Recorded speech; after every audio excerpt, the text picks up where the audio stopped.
이제 하나님 말씀을 전하고자 합니다. 오늘 하나님 말씀은 사도행전 2장 37절에서 41절 말씀입니다.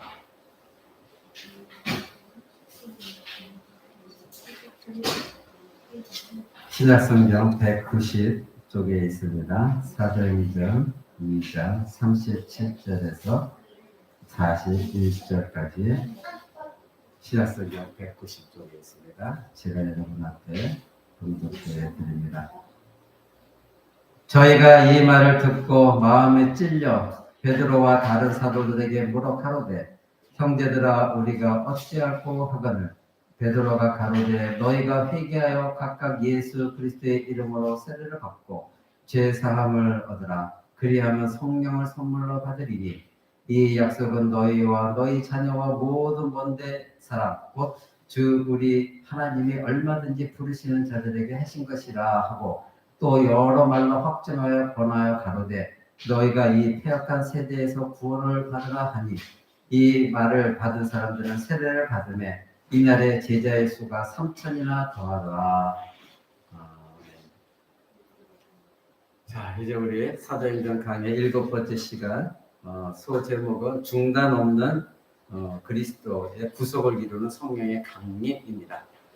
구속사는 계속해서 지금도 이루어지고 있고 예수 그리스도가 다시 오실 때까지 중단이 없을 것입니다. 이제 오순절에 성령이 강림하시고 나서 베드로 사도는 두 번의 설교를 했습니다. 우리가 앞절에 2장에 보면은 앞에 보면은 요엘서를 인용한 성령의 강림, 그것이 바로 구약 성경에 예언되는 내용이다. 그거를 베드로가 설교를 했고, 두 번째로는 다윗이 지은 시편을 인용하면서 예수님은 거룩한 자이기 때문에 썩음을 당치 않으신다. 즉 무덤에 그냥 묻혀 계실 분이 아니다. 부활하신 그리스도를 역설했습니다. 이제 오늘 우리가 읽은 이 본문은 바로 이러한 설교를 들은 하나님의 그때 당시 유대인들, 하나님 백성들 변화가 일어났습니다. 이 베드로의 놀라운 이 설교를 듣고 나서 그들에게 반응이 일어났는데 그 반응이 보니까 오늘 37절에 보니까 저희가 이 말을 듣고 마음에 찔려 베드로와 다른 사도들에게 물어 가로되 형제들아 우리가 어찌할꼬. 이 말씀을 들은 베드로의 설교를 들은 이 유대인들의 반응이 마음에 찔렸습니다. 이 말씀을 듣고 마음에 찔렸고 그러면 우리가 어떻게 해야 되느냐 이렇게 묻은 것입니다. 그때에 이 베드로 사도가 38절 39절에 말한 것이죠. 회개하라. 그리고 너희가 세례를 받아라. 그러면 성령을 선물로 받을 것이다. 이렇게 말하고 있죠. 자, 사도 베드로가 하나님의 성령에 감동되어져서 하나님 말씀을 전했을 때에 이들의 심령을 성령께서 건드셨습니다. 아, 우리가 죄인이었구나. 우리가 예수를 죽인 장본인이었구나. 그러면 어떻게 우리가 어찌할꼬 이러한 반응이 일어난 것입니다. 그러니 우리가 여기서 제일 먼저 발견하게 되는 것은 회개와 죄사함이라는 것입니다. 즉 하나님의 말씀을 들으면 반드시 일어나는 현상이 회개입니다. 내가 잘못 살아왔구나. 그리고 그 죄사함에 대해서 하나님께 간구하는 것이죠. 성령께서 우리에게 주어주셨을 때 성령님이 행하신 일이 바로 그리스도의 이 구속 사역을 깨닫게 하시는 일입니다. 아, 예수님 십자가 죽음이 나 때문이었구나. 예수 그리스도가 죽으신 것이 바로 이런 구속사를 이루기 위한 것이구나. 이것을 깊이 깨달았던 것입니다. 우리가 지난 시간과 2주 전에 여러분의 말씀드린 내용대로 성령은 혀의 모습으로 이 땅에 오셨습니다. 그래서 그 요엘서에 영이 임하면 성령이 임하면 모든 자가 뭐가 된다? 선지자가 될 것이다. 즉 복음을 증거하는 선지자가 될 것이다. 이렇게 요엘서는 예언을 했었죠. 그런데 이 말씀을 들은 이 성경에 나와 있는 구약에 예언된 이 말씀을 듣고 그리고 다윗이 예언했던 예수 그리스도는 결코 죽지 않는 분이다. 이것이 성취되어진 것을 들은 이 사람들이 아 그렇구나 하고 회개하기 시작했다는 겁니다. 이런 말씀을 들은 사람들이 그러면 나는 어찌할꼬 이렇게 반응이 나왔다는 거. 이건 지극히 당연한 일인 것이죠. 사실 그들은 메시아인 줄을 모르고 그렇게 했다 하더라도 말하자면 예수 그리스도를 십자가에 못 박은 것이 나였구나. 비록 모르고 내가 예수 그리스도를 죽였지만 그것이 나였구나 이것을 깊이 깨달았기 때문에 그러면 나는 어찌할꼬 이런 탄식이 나오게 된 것입니다. 당시에 실세했던 유대인들, 권력자들, 바리새인, 서기관 이런 사람들은 예수 그리스도가 메시아인지 알고도 예수 그리스도 십자가에 못 박아 죽게 했습니다. 그런데 이 유대인들은 비록 예수 그리스도가 바로 자기들의 메시아다 이런 것들을 알지 못한 상황 속에서 그들이 예수 그리스도 십자가에 못 박아 죽이라고 했지만 그러나 그 일이 어떤 엄청난 일인지 엄청난 것을 저질렀는지 이들이 알게 되어졌을 때에 이들이 바로 나온 것이 반응이 어찌할꼬 나는 그러면 어찌할꼬 이러한 반응이 나오게 된 것입니다. 그러기에 우리는 여기서 중요한 사실을 알게 되어집니다. 첫 번째는 성령이 임하신다면 은사와 기적과 광원 같은 이상한 체험이 아니라 성경이 분명히 말하고 있는 것은 예수 그리스도의 구속 사역을 깨닫는다는 겁니다. 아, 예수님이 십자가에 이렇게 죽으셨구나. 그것을 성령께서 깨닫게 하신다는 거죠. 그래서 반응이 일어나는 것이 바로 자기 자신이 죄인이구나. 바로 성령님은 말씀의 영이시기 때문에 말씀을 통하여 믿지 않는 백성들을 깨닫게 하시는 것이 바로 성령이 임하시는 사건입니다. 두 번째로는 이와 같이 그리스도께서 나를 위해 십자가에 죽으셨다는 그리스도의 구속 사역을 깨닫게 되자 그들 안에서 바로 나 자신이 예수 그리스도를 죽인 범인이었구나. 이것을 깨달은 겁니다. 즉 자기 자신을 통찰하게 된 거예요. 내가 누구였는가? 나의 죄가 예수를 죽였구나. 나의 죄가 예수를 십자가에 못 박아 죽게 했구나. 이것을 깊이 깨달았던 것입니다. 세 번째로는 이와 같이 예수 그리스도의 구속 사역을 성령께서 깨닫게 하시고 또 내가 바로 예수를 죽인 장본인이구나 이것을 깨닫게 되니까 어떤 생각이 들었습니까? 큰일 났구나. 그럼 나는 이게 어찌 해야 되느냐? 그 마음속에 회개가 일어난 거예요. 회심이 일어났어요. 아니 예수 그리스도가 십자가에 죽었는데 내가 바로 그 예수를 죽인 장본인이구나. 이것을 깊이 깨달으니까 그럼 나는 어떻게 되는가? 나는 어찌할꼬? 자기 자신에 대한 회개, 통찰, 내가 어떤 존재인가를 깨닫기 시작했던 겁니다. 네 번째로는 결국 이런 마음이 갖게 된 것은 그들에게 오순절 성령이 임했기 때문인 것이죠. 그러니까 내가 어찌할꼬 이 마음을 갖게 된 것조차도 누가 하신 거예요? 성령 하나님께서 하신 거예요. 그걸 깨닫게 하신 거예요. 성령 하나님이. 이것이 바로 오순절에서 우리가 중요하게 다뤄야 될 제목들입니다. 우리는 오순절하면 자꾸 은사주의, 방언, 체험, 이상한 현상, 기적 이런 것에만 자꾸 매몰되어 있는데 그것을 벗어나셔야 됩니다. 성령님 오셔서 우리에게 행하신 일이 이와 같이 놀라운 일이라는 거. 근데 이 일은 여러분 안에 이미 이루어졌거든요.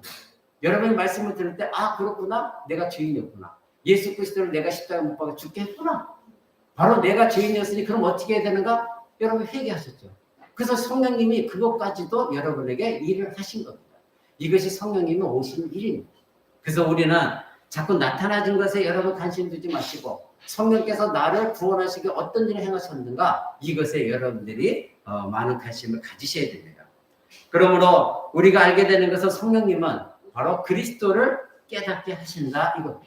성령님은 여러분에게 그리스도가 누구시고 어떤 일을 행하게 하셨는가 이것을 깨닫게 하시는 분이 성령 하나님이십니다. 그래서 여러분들이 자의식을 갖게 된 거예요. 내가 누구인가? 내가 하나님 앞에서 어떤 존재인가? 이것을 여러분들이 깨닫게 되어진 것입니다. 그러면서 자기 자신을 보는 눈이 바뀌어졌죠. 바로 회개 가운데 내가 하나님 앞에서 온전하지 못한 존재구나. 나는 쓰레기 같은 인간이구나. 이것을 깨닫고 하나님께 회개하기 시작하는 것입니다. 그랬을 때 이들에게 무엇이 주어졌습니까? 세례가 주어진 것입니다. 제가 여러분에게 세례에 대해서 성경 공부할 때도 누차 말씀드렸죠. 아무나 세례를 주어서는 안 된다. 반드시 자기 자신이 성령의 역사 가운데 아 그리스도가 나 때문에 죽으셨구나. 그리고 예수 그리스도께서 죽으신 게 나의 죄 때문이구나. 그럼 나는 어찌해야 되는가? 성령께서 이것을 깨우쳐 주셨을 때 그렇구나. 회개해야 되겠구나. 이런 사람들에게 세례를 주어야 된다 이겁니다. 그러니 성령과 그리스도와 나를 깨달은 사람이 어떻게 합니까? 회개에 도달하게 되어집니다. 베드로 사도가 말한 것을 보십시오. 38절에 이렇게 말하고 있죠. 베드로가 가로되 너희가 회개하여 각각 예수 그리스도의 이름으로 세례를 받고 죄사함을 얻어라. 그래야만 성령을 선물로 받을 것이다. 자, 먼저가 무엇이었습니까? 너희가 말씀을 들었다? 그럼 먼저 회개해야 된다. 회개하라. 그리고 그 다음에 무엇입니까? 예수 이름으로 세례를 받아라. 예수 이름으로 세례를 받아라. 그러면 너희는 죄사함을 얻게 되어진다. 그 다음에는 영원토록 성령님이 너희와 함께 하시게 될 것이다. 이렇게 말씀하고 계십니다. 그러니 성령 하나님께서 이 땅에 오셨을 때는 그리스도를 먼저 우리에게 알려주시는 일이 성령님의 일이십니다. 여러분이 잘 깨달으셔야 됩니다. 성령님이 하시는 일은 가장 중요한 것이 예수 그리스도를 여러분에게 알려주시는 겁니다. 그래서 내가 어떠한 존재인지를 깨닫고 내가 회개하는 길로 인도하시는 것. 그 다음에 세례를 받게 하시고 그 다음에 성령님이 여러분에게 주어져서 영원토록 성령님이 여러분과 함께 하는 것입니다. 그러니까 우리가 세례의 의미에 대해서 여러 가지 배워야 될 것이 많이 있죠. 그렇지만 오늘 본문에 의지한다고 한다면 예수 그리스도의 이름으로 세례를 받는다고 했을 때에 이 예수 그리스도의 이름으로 받는 세례입니다. 예수 그리스도의 이름으로 세례를 받아라. 이 사도 베드로가 외쳤거든요. 그 예수 그리스도의 이름으로 받는 세례가 무엇을 의미하느냐 이것입니다.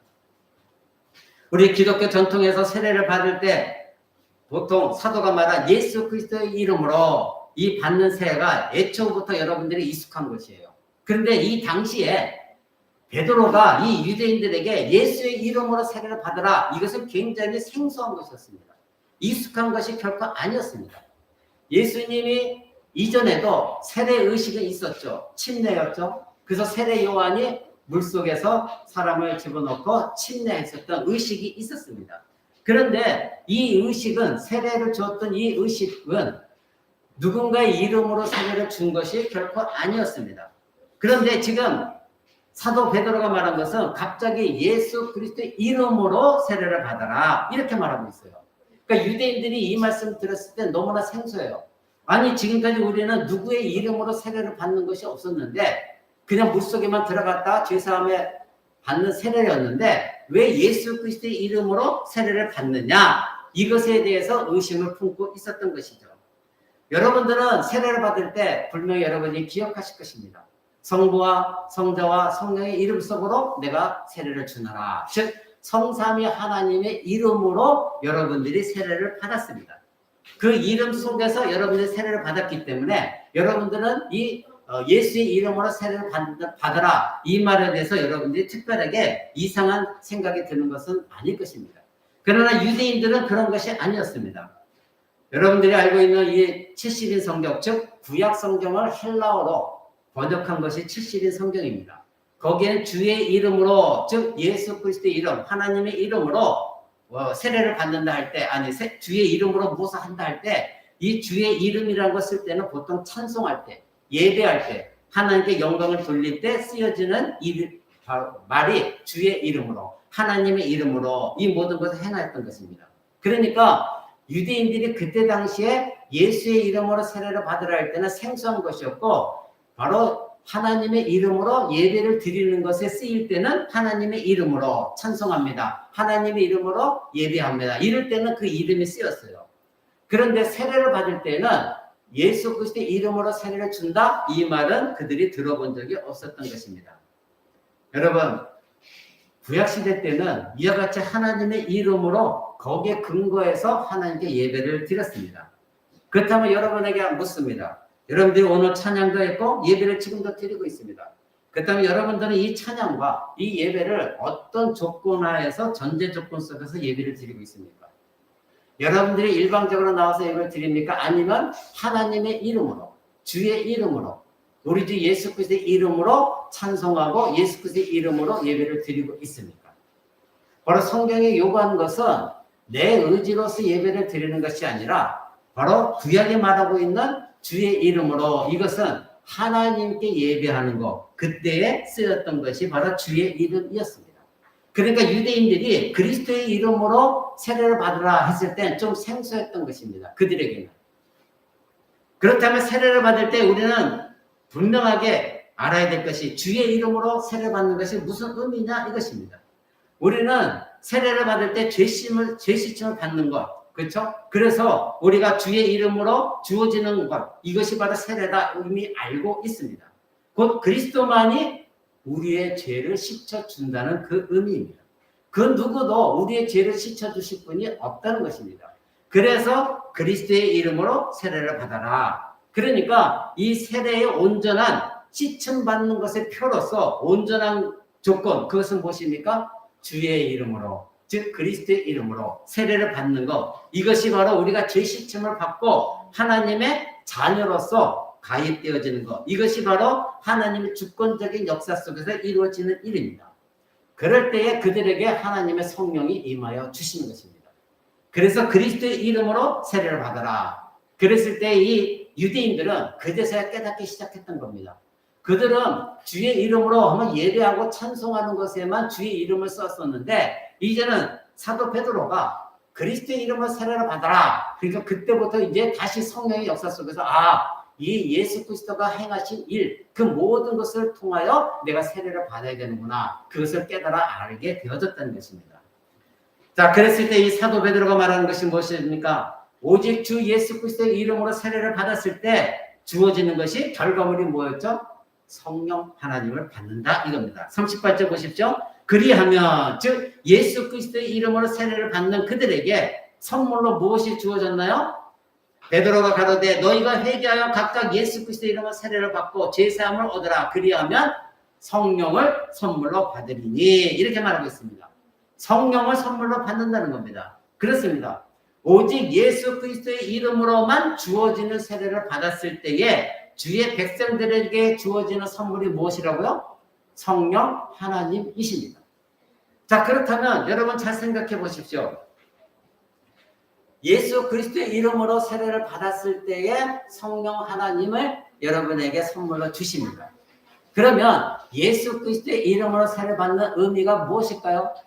그리스도의 인격, 그리스도께서 행하신 일, 그리스도께서 이 땅에 오셔서 나를 위해 행하신 일, 그리고 나는 그리스도가 그렇게 행하시기에 위하여 나가 어떤 존재였는가, 이것을 깨닫지 않고는 예수 그리스도의 이름으로 세례를 받을 수가 없는 거죠. 그러니 예수 그리스도의 이름으로 세례를 받는다 할 때는 그리스도가 나를 위해 어떤 일을 다 행하셨는가를 깊이 아는 사람들이 받는 거예요. 그리고 예수 그리스도가 나를 위해 어떤 행위를 했기 때문에 나는 이제 어떤 존재라고 깨달은 사람, 그 사람들이 회개하고 씻음을 받고 성령을 받는 것입니다. 그래서 하나님께서는 사도 베드로를 통하여 이와 같이 너희가 세례를 받으라 할 때 죄 씻음을 받고 성령을 선물로 받을 것이다, 이렇게 우리에게 약속하셨습니다. 그러면 성령님을 선물로 주시겠다는 것은 무슨 의미가 있을까요? 여러분들 알다시피 성령님은 하나님의 영이시요 그리스도의 영이라고 말씀드렸습니다. 그리고 성령님 자체가 하나님 자신이죠. 그래서 여러분은 성삼위 하나님, 성부와 성자와 성령 하나님이 하나님이신 걸 여러분은 알고 있습니다. 그러니 성령을 선물로 주신다 했을 때 이 궁극적인 의미는 뭘까요? 바로 하나님 자신을 주신다는 의미입니다. 너희가 성령을 선물로 받을 것이다, 성령을 소유하게 될 것이다, 이 의미는 하나님 자신이 너희 안에 거하실 것이다. 그래서 여러분들이 세례를 받을 때 저와 여러분들이 받는 것은 무엇입니까? 하나님 자신입니다. 하나님 자신을 받는 것, 그것이 바로 성령 하나님을 선물로 주시겠다 말씀하신 것입니다. 그렇다면 지금까지 들은 내용을 여러분 다시 한번 보십시오. 성령이 임하시면 여러분들은 그리스도께서 나를 위해서 무엇인가 행하셨던가를 깨닫게 되어집니다. 그리고 두 번째로는 예수님이 나를 위해 행하신 그 모든 일들을 깨닫게 되면 자기 자신에 대한 통찰이 일어납니다. 내가 누구였는가? 내가 어떤 존재였는가? 하나님 앞에 나는 누구인가? 알게 되어지는 것이죠. 세 번째로는 바로 자기 자신을 깨닫게 되는 것이 무엇으로 이어지냐면 회개로 이끌어지는 것입니다. 내가 하나님 앞에서 어떤 존재인지 알게 되어지면 회개하게 되어져 있습니다. 그래서 회개한 사람에게 주어지는 것이 세례인 것입니다. 그래서 회개도 하지 않은 사람에게 세례를 준다? 이것은 있을 수가 없는 일입니다. 다섯 번째는 회개하고 세례를 받은 자에게 선물이 주어지는데 바로 성령 하나님, 즉 성령 하나님이시 하나님께서는 삼위 하나님 중에 한 분이시기에 하나님 자신을 우리에게 주신다는 의미입니다. 그러니 여러분 안에 성령님이 계시다는 건 그리스도가 계시는 것이고 하나님 아버지도 계시는 것이고 성삼위 하나님의 영으로서 여러분과 함께 계시는 것입니다. 결국 사랑하는 성도 여러분, 우리가 이 말씀을 들으면서 우리가 발견하게 되는 것은 무엇일까요? 바로 임마누엘입니다. 임마누엘을 여러분들은 발견하셔야 됩니다. 바로 언약의 하나님께서는 끊임없이 임마누엘, 즉 자기의 백성과 함께 하기를 원하시는 분이 하나님이십니다. 그래서 하나님은 임마누엘로서 저와 여러분에게 영원히 함께 하시고자 바로 여러분들이 복음을 듣고 깨닫고 나와 하나님과 관계가 어떻고 예수님이 나를 위해서 어떤 일을 행하셨는가, 그래서 나 자신을 통찰하여 회개하면 하나님 자신이 여러분 안에 들어오셔서 임마누엘로 여러분과 영원히 함께 하시는 것, 이것이 바로 오늘 사도 베드로가 말한 회개, 세례를 받은 그런 의미입니다. 언약의 하나님께서는 끊임없이 여러분과 임마누엘로 함께 하시기를 원하십니다. 자기 백성과 영원히 함께 하시기를 원하시는 분이 하나님이십니다. 자신을 끊임없이 우리에게 내어주시고 그리고 우리와 함께 하기를 원하시는 분. 여러분, 사람이 무엇입니까? 사랑, 하나님의 사랑은 과연 무엇일까요? 바로 자기 자신을 끊임없이 내어주는 것. 그래서 하나님이 여러분을 위해서 끊임없이 자기 자신을 내어주시는 것, 그것이 바로 세례를 통해서 일어나지는 것입니다. 하나님은 한 사람이 성령을 받고 예수 그리스도를 깨닫고 자신을 알고 회개하고 그리고 세례를 받은 사람, 그 사람이 바로 하나님의 자녀요, 그 사람들과 영원히 함께 하시기를 원하시는 것, 이것이 바로 하나님의 여러분을 위해서 예수 그리스도의 십자가에 보내 죽게 하시고 그리고 여러분으로 하여금 예수 그리스도를 믿게 하시고 여러분의 성령을 주신 이유인 것입니다. 우리가 알아야 되는 또 다른 주제는 하나님은 이와 같이 우리를 구속하시는 일에 절대 그 구속사에서 실패하지 않으시는 하나님이시라는 겁니다. 여러분 거기 40절 보십시오.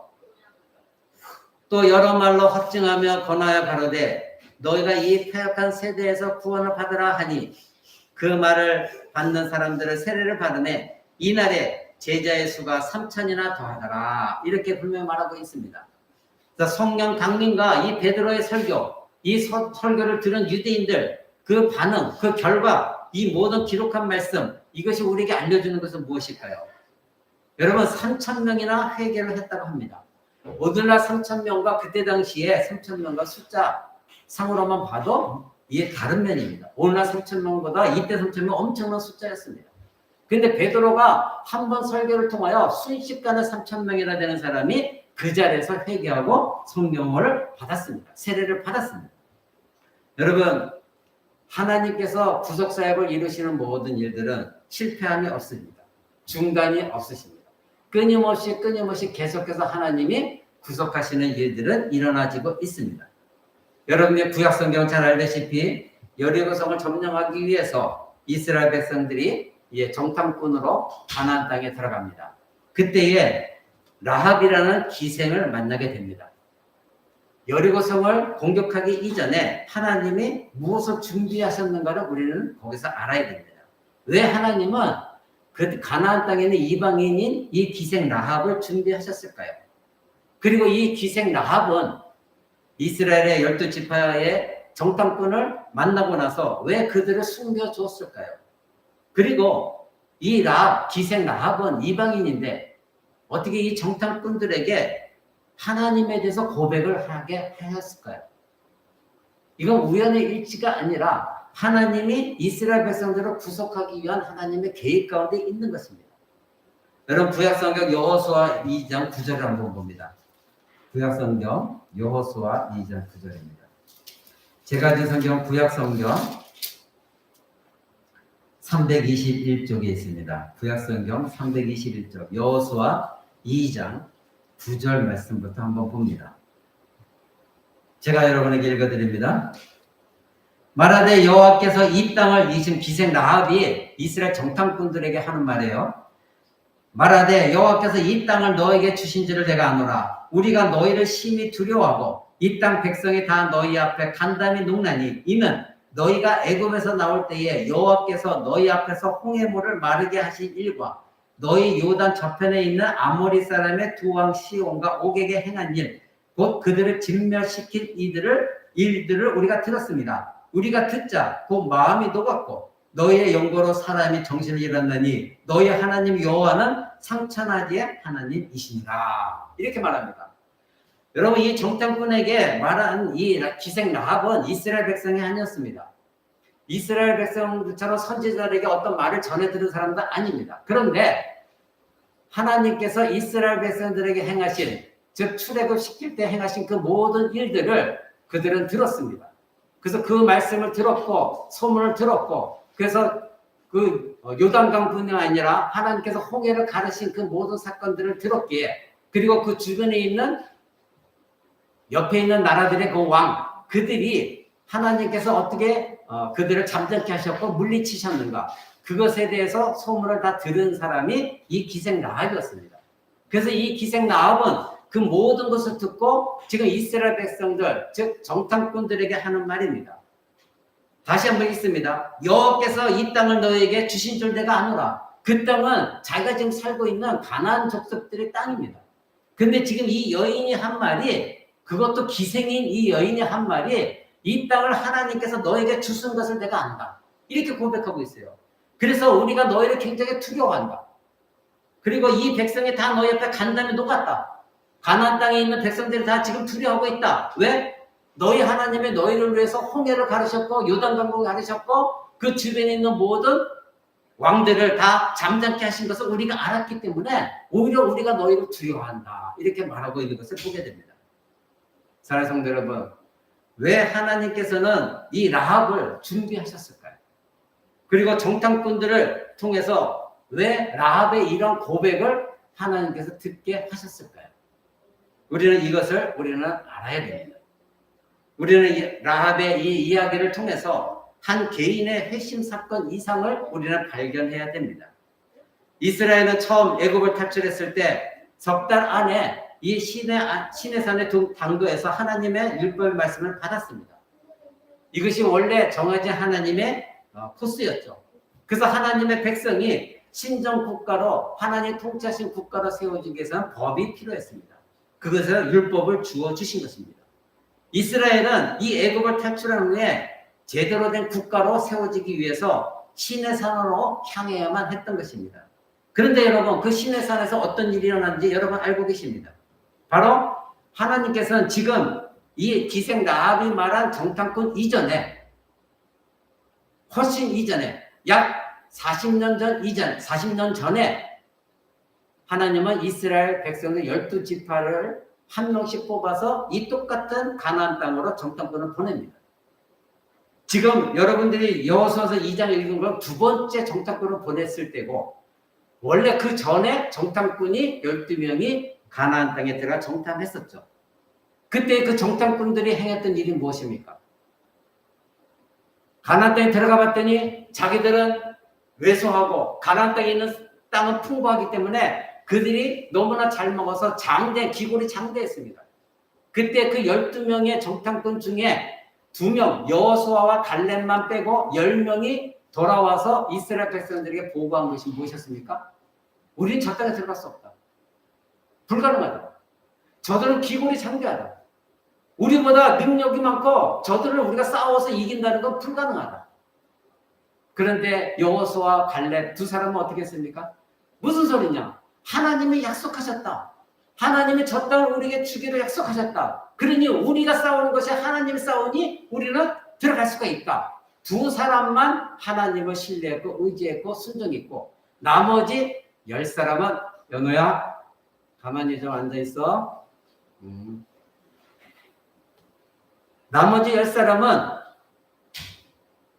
돌아와갖고 하나님이 그런 약속을 하셔도 우리는 그럴 수 없다. 그랬을 때 이스라엘 백성들이 전부가 동요가 일어났습니다. 우리 다시 돌아가자. 다시 우리 원래 애굽 땅으로 돌아가자. 왜 우리가 여기서 죽어야 되느냐? 그랬을 때 하나님께서 이 반역을 일으킨 이 사람들 모두 다 하나님이 멸절시키셨습니다. 그때 죽은 사람이 성경의 기록을 보면 약 3,000명 정도 되는 사람들이 죽었습니다. 지금 우리가 여호수아 2장 읽었던 것은 바로 여호수아가 이 땅에 들어가서 기생 라합을 만나게 되는 12명 정탐꾼을 보내는데, 그 사람들이 그 전에 40년 전에 자기 조상들이 경험했던 것, 그것과 똑같은 상황이 벌어졌는데 하나님은 이 기생 라합을 준비시키셔서 이렇게 의심하는 이스라엘 백성들에게 40년 전에 너희의 이스라엘 백성과 같지 않는 똑바로 알아들어라. 그러면서 이방인이고 기생이고 천대받는 이 여인을 통해서 너희 하나님이 너희를 통해서 어떤 일을 행하는지 우리는 다 알고 있다. 그래서 우리는 간담이 녹았다. 두렵다. 너희 하나님은 정말 무서운 하나님이시다. 이 말을 듣게 하는 것입니다. 왜 그랬을까요? 두 번째 가게 된 이 정탐꾼들이 또 죄를 범할까 봐. 그래서 이 기생 라합을 준비시키셔서 바로 이스라엘 백성들이 이 기생 라합의 이 입을 통하여서 하나님이 바로 이 땅을 우리에게 주신 것이구나. 그들은 확신하게 되어졌던 것입니다. 바로 이스라엘 백성을 향한 하나님의 배려였습니다. 연약해 빠진 사람들, 변덕이 죽을 듯하는 사람들, 툭하면 하나님을 원망하고 툭하면 하나님을 배반하는 이 사람들이 12 정탐꾼들, 바로 첫 번째 12 정탐꾼들은 이 가나안 땅의 백성들을 봤을 때 우리는 메뚜기와 같은 존재다. 우리는 할 수가 없다. 그랬었지만 이제는 기생 라합을 통하여 너희가 더 이상 그런 연약함에 빠지지 말아라. 하나님께서 이 기생 라합을 통하여 다시 용기를 주시고 하나님을 신뢰하고 가나안 땅에 들어가라. 이것을 알려주신 것이 기생 라합을 통하여 하나님이 하신 것입니다. 여러분 그 여호수아서 2장 24절 한번 볼까요? 2장 24절에 이렇게 말합니다. 또 여호수아에게 이르되 진실로 여호와께서 그 온 땅을 우리 손에 붙이셨으므로 그 땅의 모든 거민이 우리 앞에서 간단히 녹도이다. 결국 하나님은 다 그렇게 약속하신 대로 행하셨습니다. 모든 가나안 땅의 모든 땅을 하나님께서 이스라엘 백성들에게 허락해 주셨습니다. 자, 그러면 우리 다시 사도행전 2장으로 돌아갑니다. 사도행전 2장에 돌아가서 이 사도 베드로가 왜 이 말을 꺼냈느냐 이것입니다. 사도 베드로는 2장 40절에 이렇게 말하고 있습니다. 보십시오.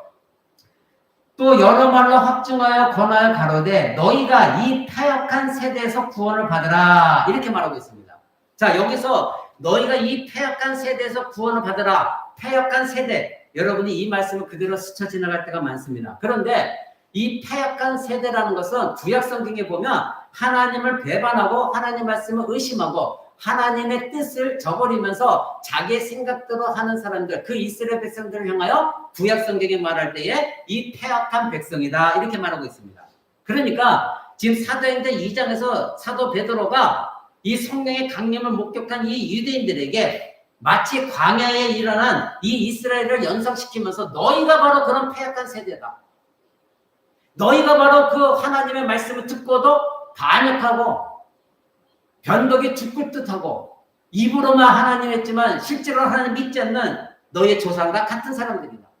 그래서 사도 베드로가 너희의 패역한 이 세대들아, 즉 구약에 있는 단어를 그대로 사용한 이유가 그겁니다.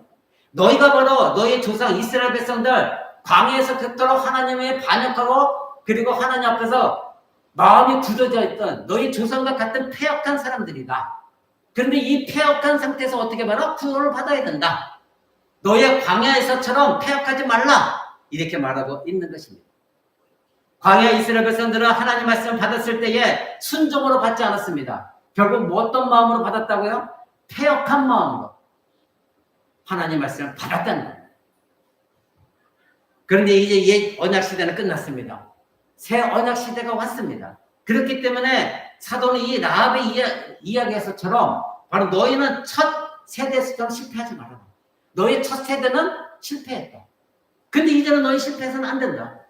하나님 앞에 패역한 대신에 뭘 하라? 회개하고 구원을 얻어야 된다. 너희 조상과 같은 그러한 일을 반복하지 말아라. 이렇게 사도 베드로가 말하고 있는 것입니다. 자, 그러면 여러분 41절에 보면 3,000명이 회개했다고 했죠? 3,000명. 이 이스라엘 백성들이 모세가 시내산에서 하나님의 말씀을 받아 내려올 때에 이스라엘 백성들이 어떤 일을 벌였습니까? 우상을 만들었죠. 금송아지를 만들었죠. 그때에 하나님의 심판으로 죽은 사람들이 약 3,000명이었습니다. 출애굽기 32장에 보면 하나님 말씀을 받기 위해서 모세가 올라갔는데 내려가다 보니 우상을 섬기고 있습니다. 그때 모세가 한 말이 무엇입니까? 누구든지 여호와의 편에 있는 자는 다 내게로 와라. 그리고 여호와의 반대편에 있는 사람 다 저쪽으로 가라. 다 갈랐습니다. 그리고 나서 그들을 다 도륙시켜버렸습니다. 사랑하는 성도 여러분, 어떤 사람들은 구약의 성경에 나오는 하나님은 나쁜 하나님이고 신약에 나와 있는 하나님은 좋은 하나님이다. 이렇게 말하는 목사님들이 많이 있습니다. 구약의 하나님이나 신약의 하나님이나 동일한 하나님이십니다. 그러니 그들이 원하는 것은 어떤 하나님입니까? 진노, 심판하는 하나님은 원치 않냐고 어떤 하나님만? 사랑의 하나님만. 이것만 원하는 것이 그들입니다. 그러나 성경은 제가 여러분에게 신구약 같이 읽어야 되는 이유가 뭐죠? 구약에 보면 수없이 심판하신 하나님을 우리는 보게 됩니다. 진노하신 하나님을 보게 됩니다. 수많은 사람들을 하나님이 심판하고 죽이시는 것을 우리는 보게 됩니다. 그러니 우리는 사랑의 하나님만이 아니라 진노하시는 하나님도 우리는 알아야 됩니다. 하나님은 이와 같이 우상을 섬기는 자들 3,000명이나 그 자리에서 다 죽이셨어요. 근데 오늘은 성령의 강림이 일어났습니다. 사도 베드로의 설교를 들었습니다. 그리스도의 구속사역을 들었습니다. 아, 왜 죽었는가? 왜 예수님이 죽으셨는가? 그럼 나는 어떤 존재였는가? 깨닫기 시작했어요. 회개했어요. 그래서 그들에게 성령을 주셨어요. 근데 그들이 몇 명이라고요? 3,000명. 그러니까 하나님은 3,000명을 동시에 죽이기도 하시지만 동시에 3,000명을 살리시는 분도 하나님이세요. 우리 이 하나님을 믿고 있는 것이 우리들입니다. 사랑하는 성도 여러분, 하나님의 구속사역은 절대 실패하지 아니하십니다. 지금도 하나님의 구속사역은 이루어지고 있습니다. 우리가 알지 못할 뿐이지 하나님은 지금도 여러분이 어제 여러분과 함께 말씀 나눴을 때에 여러분들이 이제 코람대학교로 4년이 지났기 때문에 걸어다닐 줄 알아야 됩니다. 4년이 지났으면 4살 박에도 말을 할 줄 압니다. 그동안 여러분 성경 공부를 배웠습니다. 이제는 말해야 됩니다. 이제는 걸어다녀야 됩니다. 잠잠해서는 안 됩니다. 그것이 복음 전도입니다. 그런데 내가 말하고 걸어다니면서 해야 될 때 내 마음은 어떤 마음이 있어야 된다? 하나님을 사랑하는 마음이 내 안에 있어요. 내 안에 하나님을 사랑하는 마음이 없으면 절대 복음 전도가 될 수가 없습니다. 여러분들이 말로만 하나님 사랑합니다 이것이 아니라 진실로 사랑한다면 여러분의 삶 가운데 복음 전도가 나타나줘야 되는 것입니다. 하나님 사랑 없이는 복음 전도할 수 없어요. 그리고 그 영혼을 불쌍히 여기는 마음이 없으면 복음 전도가 되지 않습니다. 이 두 가지가 굉장히 중요합니다. 여러분들이 왜 복음 전도 못하나요? 그동안 여러분에게 우리 사람들과 강요하지 않았습니다. 왜요? 여러분들이 먼저 알아야 되기에, 여러분이 먼저 은혜를 받아야 되기에, 여러분들이 먼저 구원의 은혜가 무엇인지 알아야 되기 때문에 그것에 대해서 여러분들을 계속 가르쳐 왔습니다. 은혜가 없으면 여러분들이 구원의 은혜를 경험하지 못하면, 여러분이 하나님이 나에게 주신 구원의 은혜를 생각하지 못한다면, 경험해보지 못했다면 여러분도 복음 전도할 수 없습니다. 그 은혜 속에 있지 않으면 복음 전도도 되지 않냐고, 은혜 속에 있지 않으면 여러분들이 섬길 수도 없습니다. 봉사할 수도 없습니다. 은혜 속에 있지 않으면 여러분들이 예배 드리는 것도 온전한 예배가 될 수가 없습니다. 은혜가 충만하지 않으면 여러분들이 하나님께 드린 물질도 드리지만 인삭할 수밖에 없습니다. 모든 것이 은혜 받은 사람이 헌금을 해도 정성껏 하나님께 속임없이 드리는 것이고, 은혜를 받은 사람이 봉사하고 섬기는 것이고, 은혜를 받은 사람이 전도하는 거예요. 바로 이 은혜 없이는, 하나님의 사랑 없이는, 그리고 그 영혼을 불쌍히 여기는 마음이 없이는 여러분은 결코 전도할 수 없을 것입니다. 여러분 남편에게 왜 여러분의 복음적인 삶을 살지 못하고 복음을 전달하지 못합니까? 예, 여러분들이 여러분의 남편을 사랑하지 않기 때문이에요. 그 영혼을 불쌍히 여기지 않기 때문이에요. 긍휼히 여기지 않기 때문이에요. 여전히 내 안에는 분노가 있고 미움이 있기 때문이에요. 더 큰 것은 하나님을 사랑하지 않기 때문이에요. 여러분들이 정말 하나님을 사랑한다면, 나를 위해 예수 그리스도 십자가 못 박아 죽은 것이 확실히 여러분이 믿고 있다면 하나님의 사랑을 경험한 사람들인데, 그런 사람들은 그 하나님의 사랑을 가지고 복음을 전하지 않을 수가 없는 것입니다. 기생 라합을 보십시오. 하찮은 그 여인이 자기 목숨을 내걸고 정탐꾼을 살려준 것을 발각되면 자기는 죽습니다. 근데 목숨을 내걸고 그 정탐꾼을 살려줬고 거기다 복음까지 전했어요. 이스라엘 백성들에게, 하나님 백성들에게 복음을 전했어요. 그게 이방인이었던 기생 라합이었어요. 그는 하나님은 살아계심을 믿었어요. 그러고 나서 그 정탐꾼들이 한 말이 무엇입니까? 너희가 만약 하나님이 이 땅을 너에게 주는데 반드시 너희가 승리하는데 그때에 나를 기억해라. 그리고 우리의 가족만은 살려달라. 결국 이스라엘 백성들이 가나안 땅을 정복했고 기생 라합과 그 가족들만 살아남았습니다. 사랑하는 성도 여러분, 하나님의 구속사역은 실패하지 않습니다. 여러분의 남편, 여러분의 아내, 여러분의 자녀, 부모, 하나님이 택하셨다면 절대 실패하지 않습니다. 단 조건이 무엇입니까? 내가 그 사람들 앞에서 복음적인 삶을 사느냐, 내 입술을 열어서 그들에게 복음을 증거하느냐, 이것입니다. 그러려면 여러분이 먼저 하나님을 사랑해야 되는 것이고 은혜를 받아야 되는 것이고 그 사람들을 긍휼히 여기는 마음이 여러분 안에 있어야 됩니다. 이것이 십계명에서 말한 하나님 사랑, 이웃 사랑입니다. 여러분들이 매주마다 우리가 함께 듣고 있는 이 십계명, 하나님 사랑, 이웃 사랑, 가정에서부터 실천하지 못한다면 여러분 밖에 나가서 누구를 복음 전하는 것도 불가능해요. 내 남편을 사랑하지 못하는데, 내 자녀를 긍휼히 여기지 못하는데 그 누구를 영혼을 긍휼히 여기며 복음을 전도한다는 거니까 있을 수가 없죠. 그건 거짓된 입술로 될 수밖에 없어요. 여러분들이 정말 하나님을 사랑한다면 여러분 가족을 먼저 사랑하십시오. 그리고 여러분의 이웃을 사랑하십시오. 그리고 입술을 열어서 그들에게 복음을 전하시기 바랍니다. 하나님의 구속의 사건들은, 일들은 아무리 하나님 향한 폐역함이 극심할지라도 하나님은 구속사역을 중단하는 힘이 없습니다. 결국에는 모든 것이 협력하여 여러분이 기도하고 사랑했던 그 사람들 구원해 주실 것입니다. 끝까지 여러분들이 그들을 붙들고 기도하고 그들의 영혼을 위해서 불쌍히 여기며 그들에게 진정한 하나님 백성다운 삶을 보여주고 끊임없이 말씀을 전파해야 되는 것입니다. 오늘 성령의 오심을 통하여 우리가 확신해야 될 사실은 무엇이었습니까? 성령님을 통하여 새로운 구속시대의 시대가 열렸는데 바로 여러분들이 행해야 될 것은 무엇입니까? 하나님이 이 구속사역 전체를 통하여 하나님의 구속을 완수하신다는 사실, 우리가 하는 것이 아니라 하나님이 하신다는 거 잊지 마시기 바랍니다. 우리가 할 것은 무엇입니까? 걸어서 입술을 열어서 복음 증거하는 거예요. 복음 받아들인 사람들, 구원받은 사람들에게 사는 거예요. 그랬을 때에 여러분을 통하여 하나님이 하시는 것입니다. 여러분 이 사도 베드로의 설교를 보십시오. 도망갔던 사람입니다. 예수 그리스도를 3번이나 부인했던 사람입니다. 근데 성령을 받았습니다. 그러고 나서 사람이 변해버렸습니다. 죽음도 두려워하지 않았습니다. 십자가 복음을 가감없이 구약에 있는 모든 내용을 깨닫게 하시면서 복음을 전한 것을 우리는 보게 되었습니다. 그는 어부였습니다. 배운 사람이 아닙니다. 바리새인이 아닙니다. 일장무식한 어부였습니다. 그런데 성령께서 임하시니까 더 이상 두려움 없이 배운 것도 없었는데 예수 그리스도께 들은 내용 가지고 그대로 복음을 전했습니다.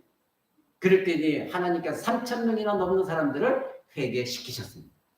하나님은 실패하지 않으십니다. 우리는 실패한다 할지라도 하나님은 결코 실패하지 않으십니다. 사랑하는 성도 여러분, 여러분들은 이 성령님이 오신 것을 통해서 여러분의 진정한 위로를 얻고 있습니까? 성령님 오신 것을 잠시 우울해진 내 마음, 조금 기분 좋게 하는 거, 나의 위로, 이것을 여러분 성령님 오셨다 생각합니까?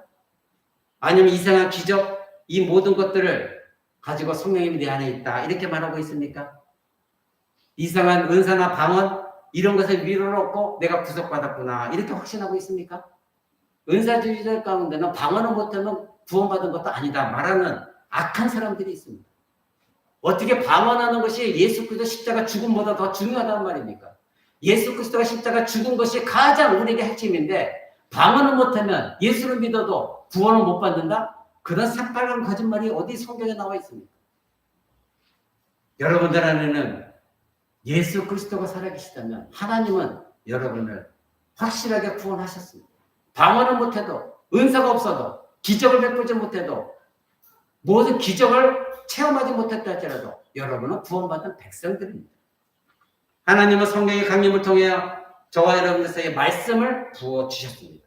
그리고 우리가 선지자가 되게 하셨고 예수 그리스도께서 어떤 일을 행하셨는가 깨닫게 하셨고 나 자신이 하나님 앞에 어떤 존재인가를 알게 하셨고 우리의 구원을 베풀어 주셨습니다. 그래서 이 모든 것들이 다 연합해서 우리가 구속사를 이뤄나가기는 하나의 진전이 이루어진 것, 그것이 여러분이 구원받은 것입니다. 말씀 맺고자 합니다. 사랑하는 성도 여러분, 성령님의 오심이 왜 우리에게 참으로 큰 위로가 되는지를 여러분이 발견하셔야 돼요. 우리가 이 성령 강림을 통해서 진정으로 우리가 바라봐야 될 것은 하나님의 구속 역사는 누구도 중단시킬 수가 없고 하나님이 이루신다. 하나님이 행하신다. 이것이 하나님의 뜻입니다. 그럼 여러분이 구원받은 것도 하나님의 뜻입니다. 우연히 일어난 일이 아니라 하나님이 창세전부터 계획하셨고 여러분 안에 구원의 은혜를 베풀어 주신 것입니다. 이런 성경의 말씀을 통하여 여러분들의 신앙이 정말로 말씀 중심적으로 올바로 서나가고 그래서 하나님이 여러분 안에 주신 그 성령님, 성삼위 하나님이 여러분과 함께 하시는 임마누엘, 나와 언제나 하나님 함께 하시구나, 이것을 확실히 믿고 의지하는 여러분이 되셨을 때에 여러분은 어떤 상황 속에서도 좌절하지 않냐고 복음 증거할 수 있고 여러분의 가정서부터 하나님 놀라운 축복을 경험하게 되어질 것입니다. 그런 저와 여러분 되시기를 주 예수 그리스도의 이름으로 축원드립니다.